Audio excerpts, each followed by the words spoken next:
श्री राम जय राम, जय जय राम, श्री राम जय राम, जय जय राम,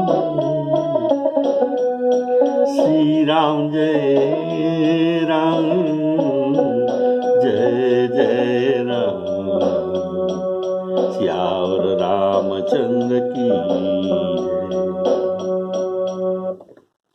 आदरणीय श्रोताओं को सप्रेम राम राम कहकर आज आपको किष्किंधा कांड का प्रसंग सुनाता हूँ। पिछले एपिसोड में आप सुने थे किष्किंधा कांड का मंगलाचरण प्रसंग, जिसमें आप लोग सब सुने हैं। प्राकृत समुद्र से निकला हुआ अमृत से श्री रामनामामृत जो वेदरूपी समुद्र से निकला है, इसमें तफात क्या है? और रामनामामृत का उत्कर्ष आपको सुनाया गया था। बोलिए श्यावर रामचंद्र की जय। आज आप किष्किंधा कांड के प्रसंग के अंदर जो बात है उसे आप सुनने पाएंगे।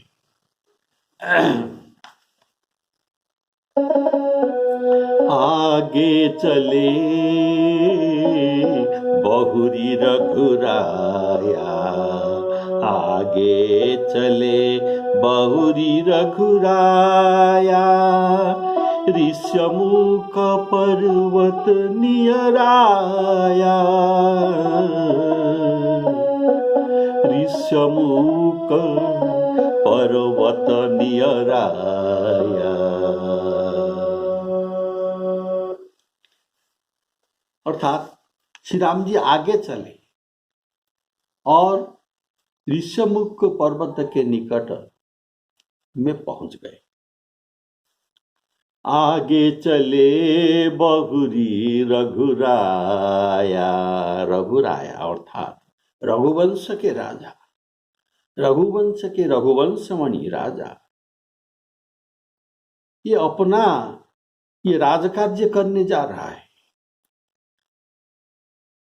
जो अत्याचारी अनाचारी स्त्री अपहरणकारी को दंड देने जा रहा है। अगर ये अपना स्त्री का हरणकारी को दंड न देंगे तो प्रजा का मन में क्या विश्वास होगा? इनके लिए सुरक्षा का प्रबंध नहीं है, ऐसा उनको समझ में आएगा। और श्री राम जी के सुरक्षा प्रसंग पर उनको विश्वास न होगा, इसलिए ये जाते हैं सीता को खोज करके, सीता के बारे में पता लगा के अपराधी को दंड देना ही इनका काम है। इसीलिए आगे चले बहुरी रघुराया। और पंपा सर्व से आगे ऋष्यमुख की ओर चलने का कारण सबरी जी ने कहा था। क्या कहा था? पंपा सरही जाहु रघुराई, तह होई सुग्रीव मिताई, सो सीता कर खोज कराई, जहाँ तह मरकट कोटि पठाई। अर्थात सीता जी के खबर मिलेगा सुग्रीव जी के पास, इसीलिए पंपा सरहि जाहु रघुराई, तहाँ होई सुग्रीव मिटाई। ये बात सबरी ने कहा, कारण इनको भगवान इनको अपना सहज स्वरूप जीव पाव निज सहज स्वरूप, ऐसे इसका सर्वज्ञता प्राप्त हुई थी। और प्रभु को कहता है ये सर्वज्ञता के कारण सुग्रीव के पास सीता जी के कुछ खबर है, उनसे आप उनको उनका खबर मिलेगा। और इसका नाम ऋष्यमुख क्यों हुआ? तो कहा जाता है मातंग मुनि मौन होकर यहाँ बहुत वर्ष पर्यंत पर्वत में तपस्या कर रहे थे, मूक होकर, ऋषि मूक होकर यहाँ तपस्या कर रहे थे, मौन व्रत धारण करके, इसीलिए इसका नाम ऋष्यमुख पर्वत हुआ। उस पर्वत पर सुग्रीव जी मंत्रियों सहित रहते थे। ये ऋष्यमुख पर्वत में सुग्रीव जी अपने मंत्रियों सहित रहते थे। तो अतुलित बल की सीमा, तो ये तो राजा नहीं तो मंत्री कैसे इनके पास आ गए? जैसे विभीषण को निकाल देने से उनके समर्थक मंत्रियों इनके साथ पर चले, ऐसे सुग्रीव जी को निकाल देने पर भी इनके समर्थक मंत्रियों भी चले। कारण सुग्रीव जी का स्वभाव उनको बड़ा पसंद था, इसलिए ये उनका साथ न छोड़े। बोले श्यावर रामचंद्र की। तो सुग्रीव जी ने पर्वत के ऊपर रहकर मंत्रियों के साथ जो रहते थे, ये देखते हैं ये अतुलित बल की सीमा श्री राम और लक्ष्मण जी को आते हुए देखा, अत्यंत डर गया। ये अपने मंत्रियों को बोले, उन मंत्रियों में हनुमान जी को बोले, हनुमान जी सुनो, ये दोनों पुरुष जो आ रहे हैं ये बल और रूप के सिंधु है। तहरह सचिव सहित सुग्रीवा, तहरह सचिव सहित सुग्रीवा, तहरह सचिव सहित सुग्रीवा, आवत देखी अतुल बल सीवा, आवत देखी अतुल बल सीवा, अति सभीत कह सुनु हनुमाना, पुरुष जुगल बल रूप निधाना, पुरुष जुगल बल रूप निधाना, तहरह सचिव सहित सुग्रीवा। इसका भाव है राज्य के 7 अंग है। राज्य के कितना अंग है? 7 अंग है। इसमें राजा, मंत्री, मित्र, कोष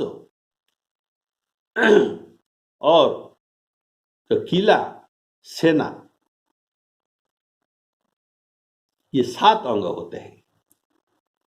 इनमें से 5 अंग नष्ट हो गए हैं। सुग्रीव के 5 अंग नष्ट हो गए, तो और कितना बचा? 2 अंग बचा।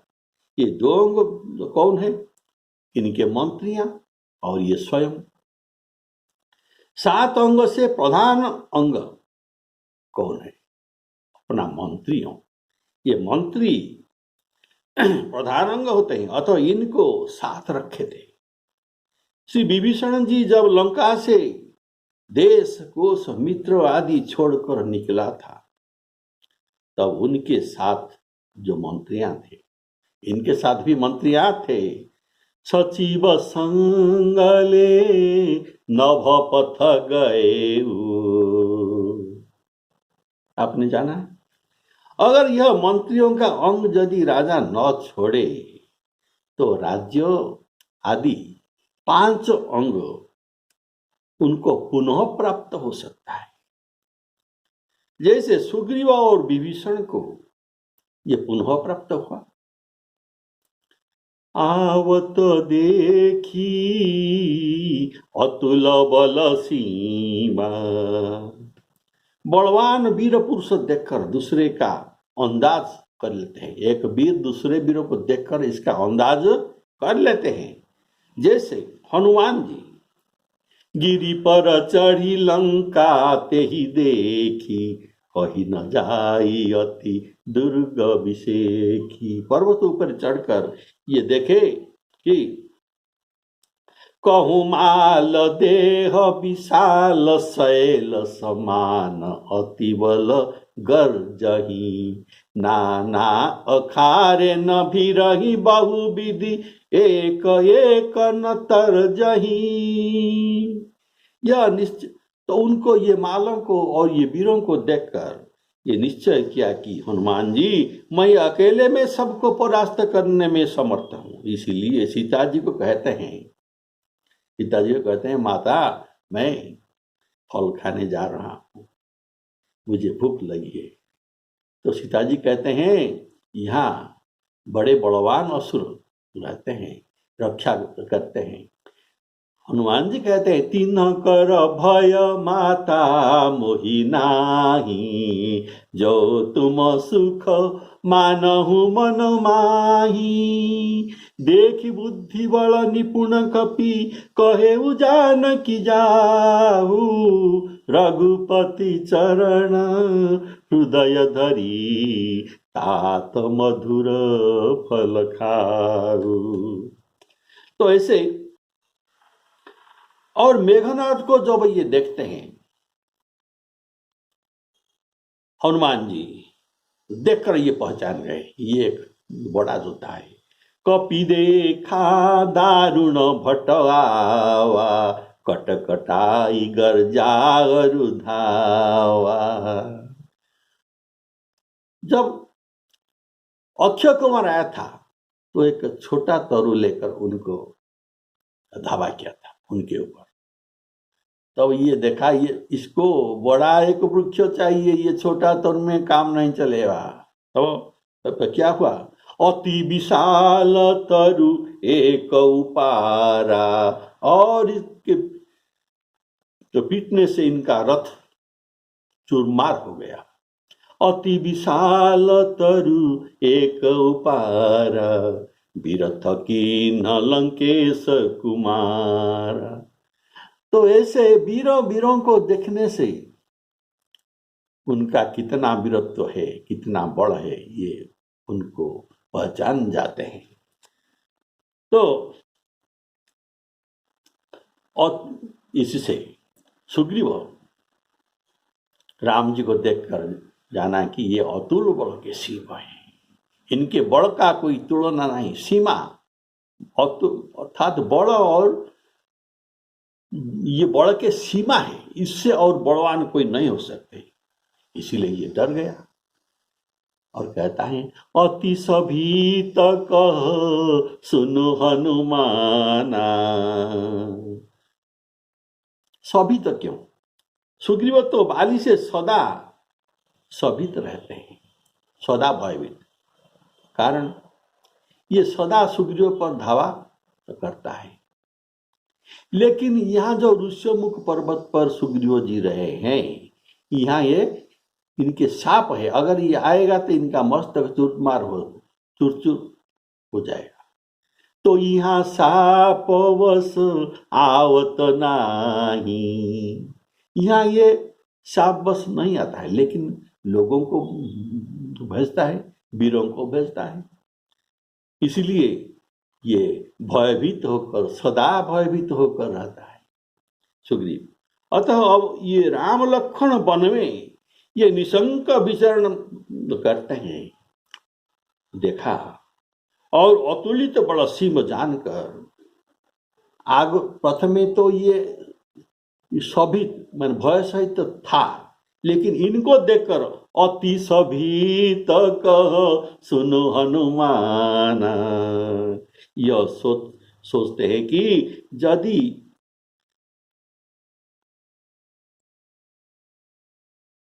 हम यहाँ से भाग लूंगा तो आगे कहीं बाली खड़ा होकर मुझे पकड़ लेगा, मुझे मार डालेगा, और 9 भागूं तो ये मुझे बांधकर, ये अतुलित बल के सीमा दोनों भाई, दोनों पुरुष, ये मुझे बांधकर बाली के पास भी ले जा सकते हैं, तो मैं क्या करूंगा।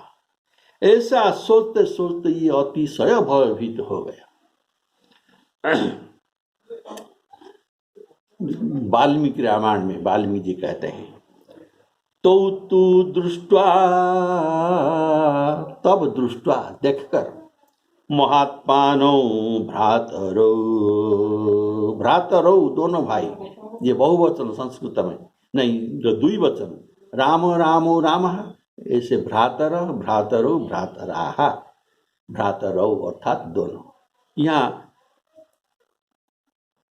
सभी शब्दों में जो द्विवचन औकार दिया गया है, तौ तौ ये दोनों को, तौ तू दृष्टवा ये दोनों को देखकर, महात्मानो भ्रातरो ये महान दोनों भाइयों को देखकर, ये कौन है, न राम लक्ष्मण,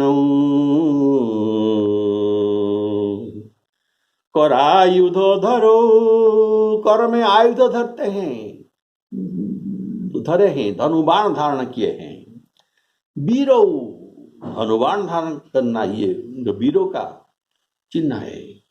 सुग्रीव संकित अभवत, सुग्रीव संकित भयभीत हो, ये वाल्मीकि रामायण। बल रूप निधाना, बल और रूप दोनों प्राय एक साथ नहीं होते, ये दोनों रहना एक विलक्षण है, ये विलक्षण पुरुष ही है, इसीलिए ये अत्यंत भयभीत हो गए सुग्रीव।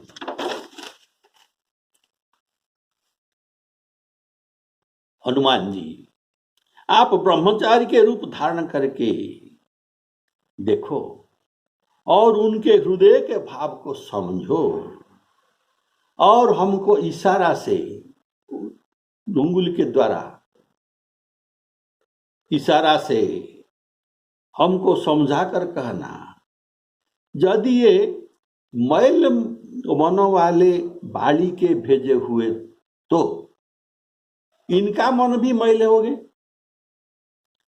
तब मैं इस पर्वत से छोड़कर तुरंत भाग जाऊंगा।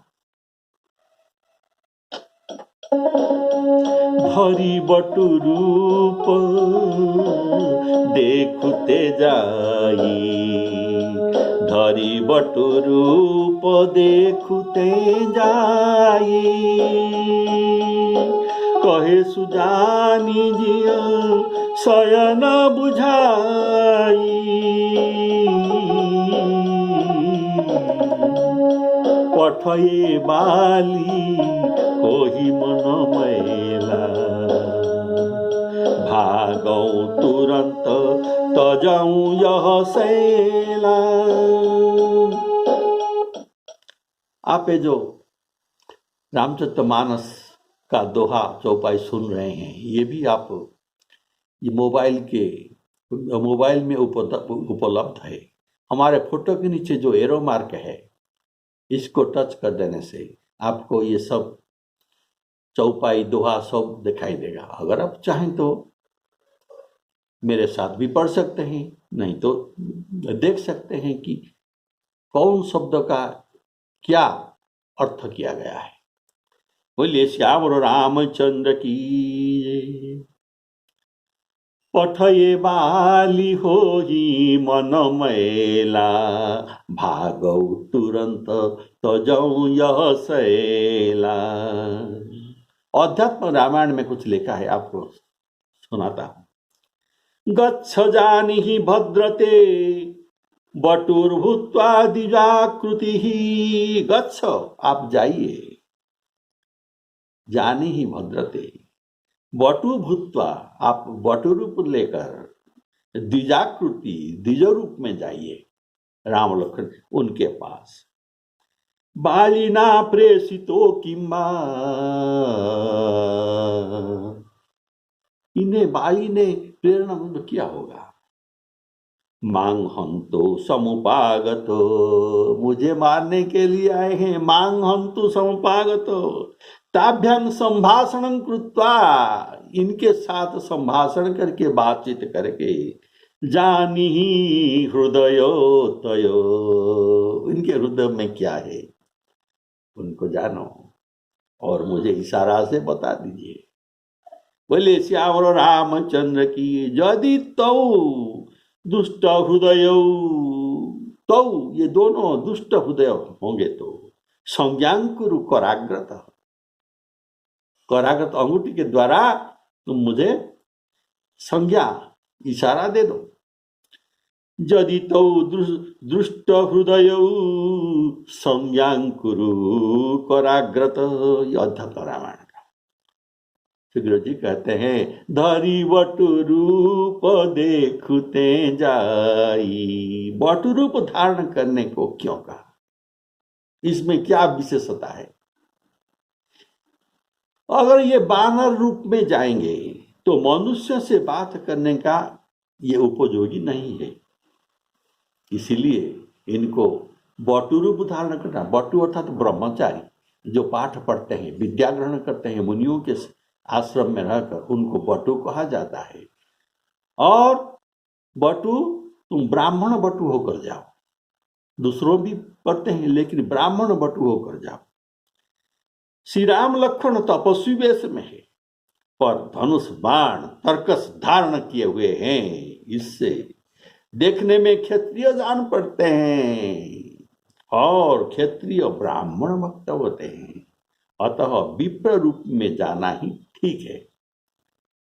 तीसरा भाव, ब्रह्मचर्याश्रम में रहने वाला, विद्याध्ययन करने वाला, यह बटु रूप सबके कृपा पात्र होते हैं।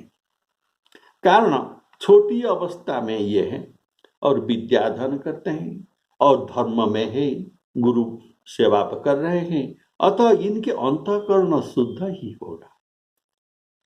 अतः इनसे लोग अपना परिचय और हाल कहने में हानि नहीं समझेंगे। देखिए, एक प्रसंग आप जानते हैं, भस्मासुर शिव के पीछे दौड़ा था, इनके ऊपर हाथ रखकर इनको परीक्षा करने के लिए ये भस्म होता है कि नहीं। तो शिव जी भाग रहे थे और विष्णु का शरणापन्न नहीं है। भगवान विष्णु वहां आकर कौन सा रूप में आए? विष्णु रूप में नहीं, बटु रूप में आए। उनको बचाने के लिए ब्रह्मचारी बनकर उनसे सब मर्म पूछा और बातचीत किया और उनको कहा कि तुम शिवजी को क्यों इतना परिश्रम करके ढूंढ रहे, उनके पीछे दौड़े हो? तुम भी अपने ऊपर भी परीक्षा कर सकते हो। जब ये अपना हाथ अपने ऊपर दिया तो तुरंत भस्म हो गया। बोलिए श्यामल रामचंद्र की जय। ये बटु रूप में जाने का चौथा भाव है, ब्राह्मण अवध्य है, दुष्ट हृदय होंगे तो भी ब्रह्मचारी को नहीं मारेंगे। कोई दुष्ट भी ब्रह्मचारियों को नहीं मारते। दूसरे ब्रह्मचारी प्राय वन में रहा करते हैं, तो वन में एक हम ब्रह्मचारी को देखें तो इसमें कोई संदेह नहीं, इसमें बटु को देखकर किसी प्रकार से भी संदेह न होगा। इसीलिए हनुमान जी बटु का रूप धारण करके राम जी के पास जाना ये ठीक ही है। पांचवा पॉइंट, अगर हनुमान मार डाले गए तो हनुमान जी बड़ा बुद्धिमान और बलवान ज्ञानवान मंत्री थे, तो सुग्रीव को एक बड़े भारी मित्र का हानि हो जाएगा। इसीलिए तुम्हारे मारा जाना मुझे ठीक नहीं लगता, तुम बटु रूप में जाओ, तुमको कोई नहीं मारेगा। बोलिए श्यामल रामचंद्र की जय। कारण बटु अवध्य होते हैं।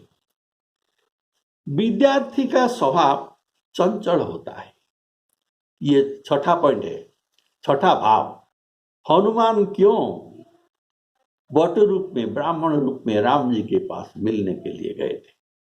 छठा भाव है, विद्यार्थी का स्वभाव चंचल होता है, तो बिना प्रयोजन में भी ये प्रश्न करते हैं, लेकिन उनको कोई अनुचित नहीं करते। इनका तो चंचल स्वभाव, ये तो पूछेंगे, इसीलिए तुम बट रूप में जाओ। सातवां भाव, सुग्रीव ने बट रूप धारण करने को कहा, और हनुमान जी राम लक्ष्मण के पास बट रूप में तो नहीं गए, किस रूप में गए ना, ब्राह्मण रूप में गए। तो क्यों? सुग्रीव जी ने कहा तुम बट रूप में जाओ, लेकिन हनुमान जी ब्राह्मण रूप बनकर गए, इसमें क्या भाव है? कारण बटु ये अल्प वयस का होते हैं, जो विद्या पाठ जो गुरु की सेवा करके, गुरु के आश्रम में रहकर विद्या अध्ययन करते हैं, इनका वयस ज्यादा नहीं। और कोई बुद्धिमान उनके साथ इतना छोटे वयस्क वाला बालक को कोई महत्वपूर्ण बात कदाचित नहीं करेगा। फिर पास में भी कोई ऋषिकुल अर्थात ऋषि आश्रम भी नहीं है जहाँ ब्रह्मचारी लोग ये रह सकते हैं।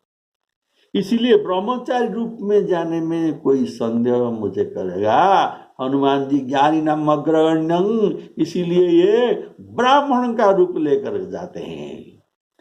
सुग्रीवन जी ने तो कहा था तुम मेरे तरफ मुंह करके उनसे वार्तालाप करना, ये सावधान, इनसे वार्तालाप करने के समय तुम मेरे तरफ मुंह करके उनसे वार्तालाप करना, तो आपका मुंह के भंगी और उनके ये भाव ये सब मैं देख लूंगा, और इससे भी हमको कुछ पता चला जाएगा। अगर ये शत्रु पक्ष होंगे तो मुझे संकेत से जनाना। लेकिन हनुमान जी ऐसे संकेत दिए, राम लक्ष्मण को मिलने पर ऐसे संकेत दिए जो बड़ा बढ़िया संकेत, ये मित्र पक्ष का है।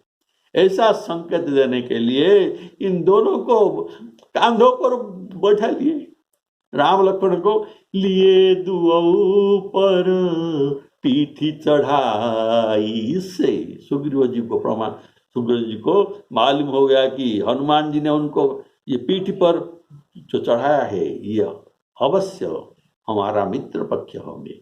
बोलिए सियावर रामचंद्र की जय। तो सुग्रीव जी कहते हैं पठये बाली हो ही मन मैला, यहाँ हम निर्भय में है।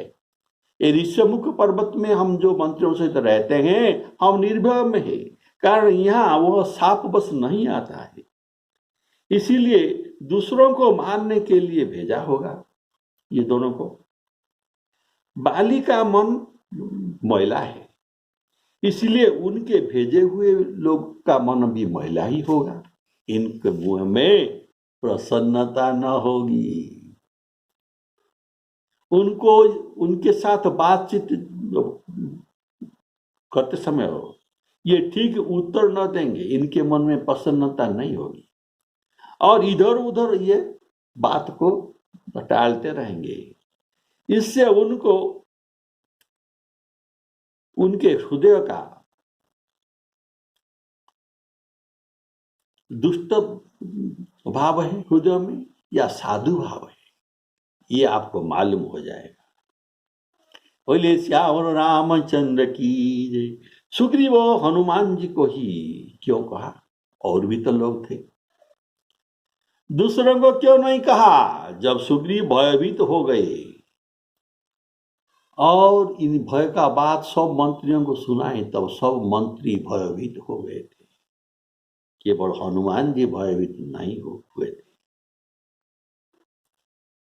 ये उनको समझाए, देखो आप डरने का कोई बात नहीं, यहां तो ये नहीं आ सकता, और आप राजा है, राजा का बुद्धि से काम करना चाहिए, तो बुद्धि को ढूंढो कैसे हम इस समस्या का समाधान कर सकते हैं। इनके सुंदर वचन सुनकर हनुमान जी को बुद्धिमान समझकर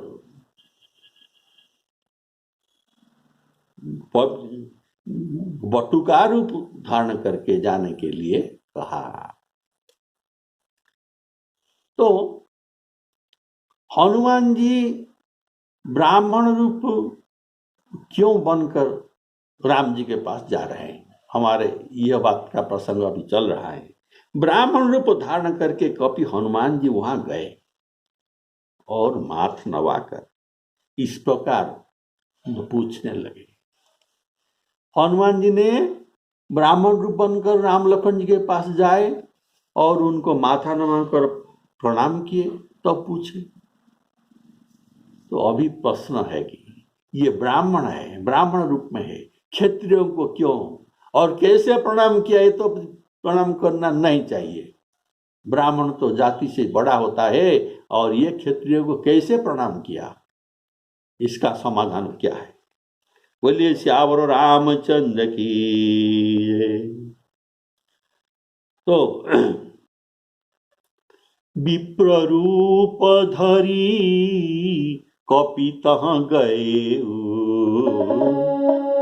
विप्र रूप धरी कपि तहाँ गए, माथ नाई पूछत सभये,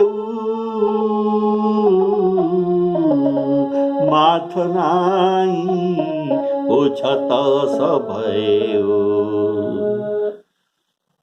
तो अभी प्रश्न है, हनुमान जी ब्राह्मण रूप में क्षत्रिय बालकों को कैसे और क्यों नमस्कार किया? इस बात कुछ समाधान के लिए कुछ भाव आपको सुनाता हूं। राम लक्ष्मण को ईश्वर जानकर या देवबुद्धि से प्रणाम किया। हनुमान जी उनको देवबुद्धि से या ईश्वर जानकर प्रणाम किया। कारण हनुमान जी का अगला प्रश्न में था कि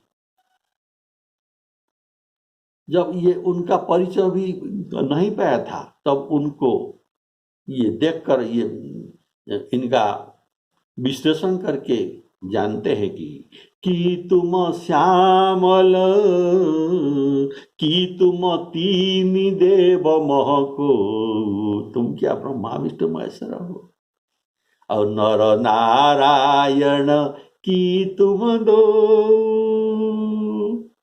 या तुम जगतारण, जगत के परित्राण साधन विनाशा च दुष्कृतं, ऐसे आप अवतार लिए हैं। जग कारण तारण भव भंजन धरणी भार, कि तुम अखिल भुवनपति लीन मनुज अवतार। अर्थात ब्रह्मा विष्णु महेश्वर, नर नारायण और अखिल भुवनपति, ये सब प्रणाम के योग्य है। इसीलिए हनुमान जी उनको ऐसा विश्लेषण करके प्रणाम किया, इसमें कोई अनुचित नहीं है। दूसरा भाव सुनिए, हनुमान जी ब्राह्मण होकर क्यों क्षत्रिय राम लक्ष्मण को प्रणाम किया? श्री रामचंद्र जी और लक्ष्मण के तेज प्रताप का यह प्रभाव है कि जनक जी ऐसे बड़ा ज्ञानी भी उनके सामने खड़ा हो गए उनको सम्मान देने के लिए। जनक जी महाराज और उनके मंत्री ब्राह्मण समाज आदि को लेकर विश्वामित्र जी को मिलने के लिए, उनके स्वागत करने के लिए जनकपुरी में आम बगीचा के पास तो पहुंचे। वे सबके सब राम जी को देखकर, तब राम जी विश्वामित्र जी के पास नहीं थे, और ये सब लोग जाकर उनको स्वागत करके उनके पास बैठे हैं। तब राम लक्ष्मण जी गए आए देख न फुलवाई, फुलवाई देखने के लिए गए थे। जब आए सब लोग उनको देखकर आश्चर्य हो खड़े हो गए। जनक जी सहित जितना ज्ञानी लोग वहां थे सब लोग खड़े गए, ब्राह्मणों सहित शतानंद आदि सब खड़े हो गए। उठे सकल जब रघुपति आए, विश्वामित्र निकट बैठाए। तो ये क्यों खड़े हुए? इनको देखते ही ये पहचान गए इनके तेज और प्रताप से। जनक जी, इसलिए विश्वामित्र जी कहते हैं, विश्वामित्र जी उनको, जनक जी विश्वामित्र जी को पूछते हैं ये दोनों बालक कौन है? तो विश्वामित्र जी कहते हैं, मैं पीछे कहूंगा, आपको क्या लगते हैं? आप पहले कहिए। ये बोलते हैं, ब्रह्म जो निगम, निगम वेद जो जिस ब्रह्म को वर्णन करता है, नेति नेति, ये क्या दोनों उभय वेश धर कर यहाँ आए हैं। ब्रह्म जो निगम नेति कही गावा, उभय वेश धरी की सोई आवा। इसका कारण है मेरे वैराग्य मन इनको देखकर अनुराग उत्पन्न हो गया ये वैरागी मन में। इसीलिए चंद्र को जैसे चकोर देखते हैं, ऐसे मैं उनको देखते रहा हूँ। मेरे मन में अनुराग पहले नहीं था, विराग था, लेकिन अभी अनुराग भर गया। सहज विराग रूप मन मोरा, थकित होत जिमी चंद चकोरा। अतः अपने से तेजस्वी प्रतापशाली महात्मा को देखकर स्वतः ही ऐसे बुद्धि उत्पन्न हो जाता है कि बिना जाने ही हमारा मस्तक उनके सामने झुक जाता है। वाल्मीकि रामायण में और अध्यात्म रामायण में भी हनुमान जी का प्रणाम करना वर्णित है। देखिए, महाराज परीक्षित